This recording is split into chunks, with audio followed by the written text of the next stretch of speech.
Bucs Nation, brace yourselves, because the news we just got is a gut punch that no fan wanted to hear. One of Tampa Bay's most exciting young receivers, a player many of us believed could explode this year, has gone down with a devastating injury. And the ripple effects of this loss could shake the entire Buccaneers offense for months to come. This isn't just bad news. This changes everything. Things just went from bad to worse for the Tampa Bay Buccaneers. News just broke that rookie wide receiver Jalen McMillan suffered a severe neck sprain in the preseason matchup against the Steelers, and the timetable for his return is brutal.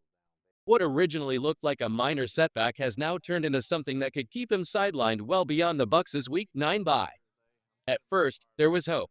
McMillan himself posted on social media right after the game, reassuring fans that he was okay.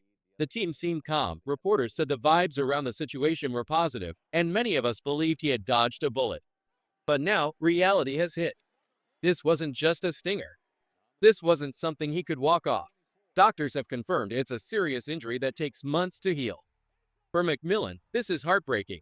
He came into Tampa's receiver room as one of the brightest young weapons, a fresh spark in a unit already stacked with names like Mike Evans and rookie Egbuka.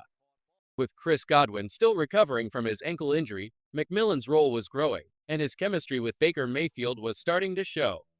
This was his chance to prove he belonged, and now, just weeks before the season really kicks off, he's sidelined, wearing a neck brace, fighting just to make it back before the year is over. The Buccaneers are trying to stay positive, pointing to their depth at wide receiver. Evans remains the leader, Egbuka is coming into his own, and Godwin will eventually return. But let's be real, losing McMillan hurts. He brought speed, energy, and youth to this group. This isn't just about stats. This is about momentum. And right now, Tampa's offense just lost some of it. Still, there's a silver lining. Reports suggest McMillan is determined to return at some point this season. His recovery will be long, it'll be painful, but if there's one thing we know about this kid, it's that he's a fighter. Bucs fans, I want to hear from you. How much confidence do you have in this receiver group moving forward without McMillan? On a scale from 1 to 10, drop your number in the comments below. Do you still believe this offense can dominate? Or does this injury change everything? The truth is, even though Jalen McMillan is fighting to return this season, fans shouldn't expect him back until deep into the second half of the year, if at all. Neck injuries are no joke. We've seen legends like Peyton Manning nearly lose their careers to them. Sure, Peyton came back and played at an MVP level, but at times it felt impossible.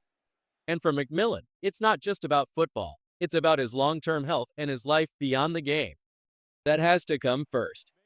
But while McMillan heals, the Buccaneers have no choice. Someone has to step up. And that's exactly what Todd Bowles made clear after the game. With Chris Godwin already sidelined, and now McMillan out, the wide receiver competition just went from settled to wide open. What once looked like a locked-in depth chart has suddenly become a battle for survival.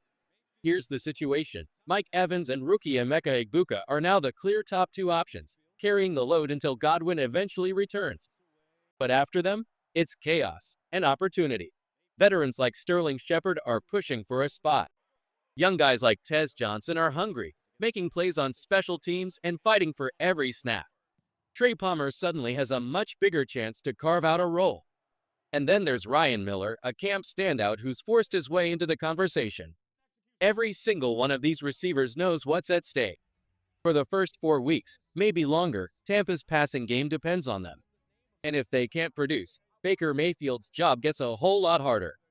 Let's not forget, McMillan was already proving himself as a red zone threat. In 13 games, he saw 58 targets, 37 catches, and an eye-popping 8 touchdowns. That's not easy to replace. His efficiency was elite. His presence gave the Bucs offense balance. Now, all of that production has to come from somebody else, and fast. The good news? That pick of Emeka Egbuka is already looking like the move that might save this season. If he stays healthy and delivers, he and Evans can hold the line while the rest of the depth chart battles it out. But if injuries keep piling up, things could spiral quickly. Bucs fans, I need to hear from you. Who do you think should step up as WR3 while McMillan and Godwin are out? Do you trust a veteran like Shepard, or are you riding with the young guns like Palmer or Tez Johnson? Drop your answer in the comments. This could define the Bucs season. Last season, Jalen McMillan gave the Bucs 504 receiving yards, averaging nearly 12.5 yards per catch. For a rookie, that's outstanding. He wasn't asked to be Mike Evans. He didn't need to be. But when injuries hit, he stepped up, delivered key plays, and even punched in 8 touchdowns. That kind of red zone efficiency is rare for a first-year player. And heading into year 2, many believed he could build on those numbers, maybe even push for 700 to 800 yards. Now, all of that is on hold. So who picks up the slack? That answer comes down to one name: Emeka Egbuka. From the moment training camp started, coaches and teammates have been raving about this kid. He's polished, he's disciplined, and he doesn't just make catches, he makes smart plays. In the preseason, he's already shown flashes of greatness, including a touchdown grab from Teddy Bridgewater. And the more you watch him, the more you realize he's exactly what Baker Mayfield loves in a receiver: reliable, team-first, and unselfish. Egbuka doesn't demand highlight reel throws. He's not begging for targets. Instead, he does the dirty work, blocking in the run game, running precise routes to open up others, being the safety valve Baker can trust when everything breaks down. That's the definition of a quarterback-friendly receiver. And right now, with Chris Godwin sidelined and McMillan out for months, Emeka is about to step into the WR2 role, whether he's ready or not. And here's where things get exciting. The Buccaneers have a history of rookies putting up monster numbers. Just look at this list. Michael Clayton 2004, 1,193 yards, still the rookie record.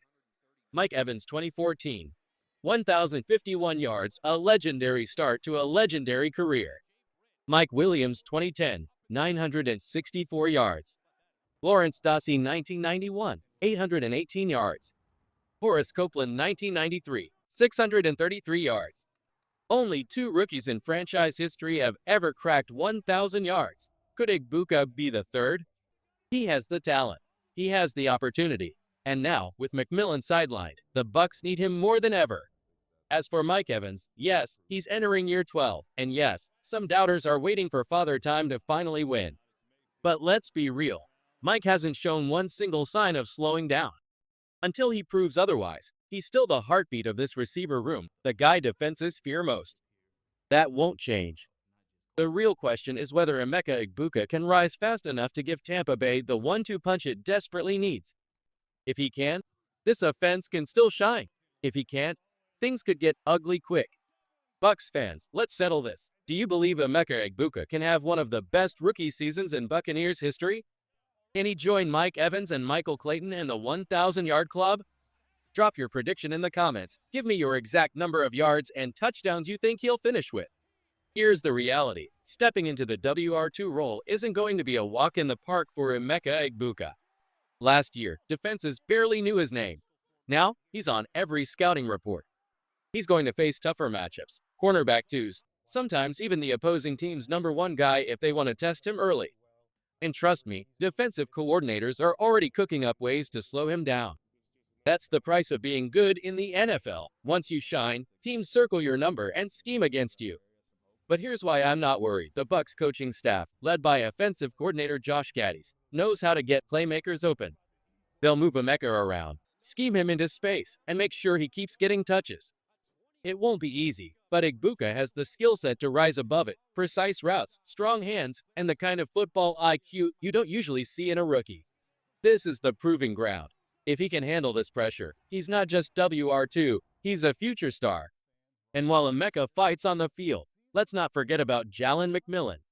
Tight end Cade Otton shared that McMillan is in good spirits, attacking his recovery with everything he's got.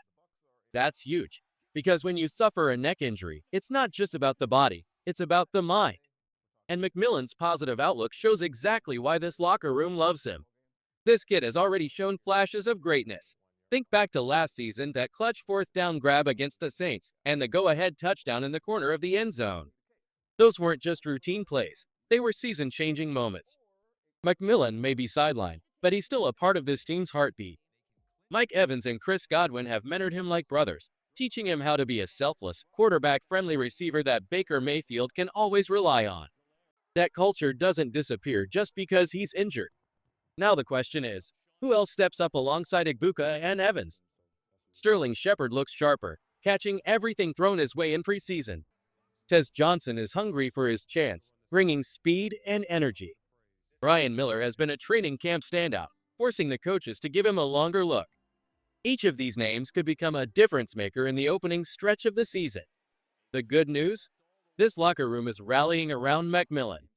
He has every resource, every teammate, and every bit of support possible to help him recover.